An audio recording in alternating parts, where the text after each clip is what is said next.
রাষ্ট্রচিন্তা চট্টগ্রাম বিশ্ববিদ্যালয় কর্তৃক আয়োজিত আজকের এই অনুষ্ঠানের সম্মানিত সভাপতি এবং আজকের এই অনুষ্ঠানের সম্মানিত অতিথিবৃন্দ, বিশেষ করে আমাদের অত্যন্ত শ্রদ্ধাভাজন প্রফেসর শরীফুল্লাহ খান স্যারকে চট্টগ্রাম বিশ্ববিদ্যালয়ে আমি অভিনন্দন জানাচ্ছি এই সুন্দর ক্যাম্পাসে আসার জন্য।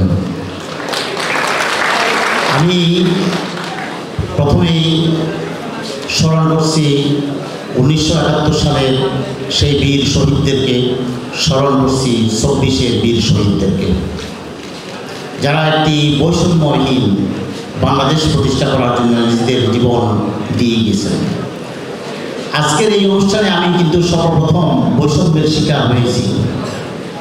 বৈষম্যটা এই কারণেই, আমরা 5ই সেপ্টেম্বর দায়িত্ব গ্রহণ করেছি।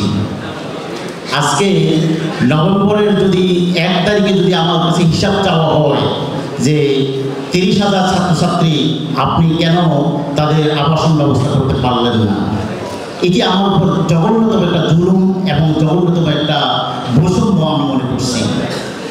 একদিকে সময় দেবেন না, অপরদিকে বলছেন যে কেন অতীশ দীপঙ্কর হল অথবা বঙ্গবন্ধু হল খোলা হচ্ছে না। গত 15 বছরে চট্টগ্রাম বিশ্ববিদ্যালয়ে যে অন্যায়গুলো হয়েছে, এখনো পর্যন্ত বিল্ডিং দুটি আমাদের হাতে এখনো পর্যন্ত হস্তান্তর করা হয়নি। যখন বিল্ডিং হস্তান্তর না করা হবে, কি করে অ্যালটমেন্ট দেওয়া হবে আমার কিছু বুঝে আসে না। আমাদের সম্মানিত ঢাকার কবি যে কথাগুলো বলছেন, আপনারা হয়তো মনে করছেন যে হ্যাঁ এরকম অপদার্থ প্রশাসন পড়েছে যাতে আমরা চরম বৈষম্যের শিকার হয়েছি। আমি আপনাদেরকে আশাবাদ ব্যক্ত করতে চাই, চট্টগ্রাম বিশ্ববিদ্যালয় 1 সেকেন্ডের জন্য স্থির নেই। চট্টগ্রাম বিশ্ববিদ্যালয় এগিয়ে চলছে দুর্বার গতিতে। সম্মানিত উপস্থিতি, আমি একটি কথা আপনাদেরকে অনুরোধ করব বোঝার জন্য যে চট্টগ্রাম বিশ্ববিদ্যালয়ের এখন প্রায় 28,000 স্টুডেন্ট ছাত্রছাত্রী রয়েছে। এই চট্টগ্রাম বিশ্ববিদ্যালয় হওয়ার কথা ছিল একটি আবাসিক বিশ্ববিদ্যালয়, কিন্তু দুর্ভাগ্যজনক পর্যন্ত আজকে পর্যন্ত আমরা এই বিশ্ববিদ্যালয়কে আবাসিক বিশ্ববিদ্যালয় রূপান্তর করতে পারিনি। যার কারণে আজকে বললে আগামীকালকেই এই 30,000-এর মতো ছাত্রছাত্রীদের আবাসন ব্যবস্থা করা কোনোভাবেই সম্ভব নয়। আপনারা আমাদেরকে যতই গালি দেন, কোনোভাবেই সম্ভব নয়। এরপর আবার আমাদের কবি মহল বলছেন যে কেউ কেউ বলছেন যে যেই লাউ সেই কদু। আমি আপনাদেরকে চ্যালেঞ্জ দিয়ে বলতে পারি, আমি ঢাকা বিশ্ববিদ্যালয়ে চাকরি ছেড়ে চট্টগ্রাম বিশ্ববিদ্যালয়ে এসেছি চট্টগ্রাম বিশ্ববিদ্যালয়কে ভালোবেসে। এই চট্টগ্রাম বিশ্ববিদ্যালয়ের সামান্যতম ক্ষতি হতে আমি ইনশাল্লাহ দেব না।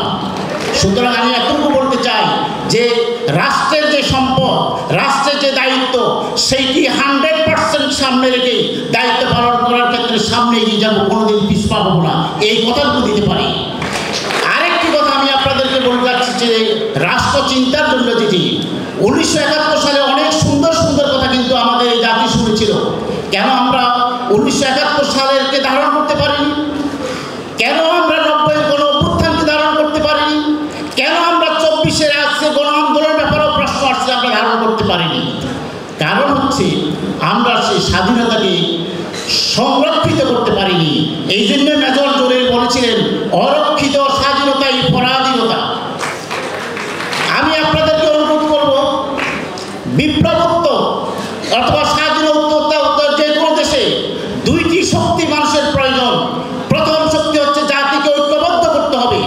পুরো জাতি যতদিন না পর্যন্ত ঐক্যবদ্ধ হবে, ততক্ষণ পর্যন্ত জাতিকে আপনি সামনের দিকে এগিয়ে নিতে পারবেন না। সুতরাং আমাদের প্রথম শর্ত হচ্ছে দল মত নির্বিশেষে, জাতি বর্ণ নির্বিশেষে আমাদেরকে এক এবং একাকার হতে হবে। দ্বিতীয় বিষয়টি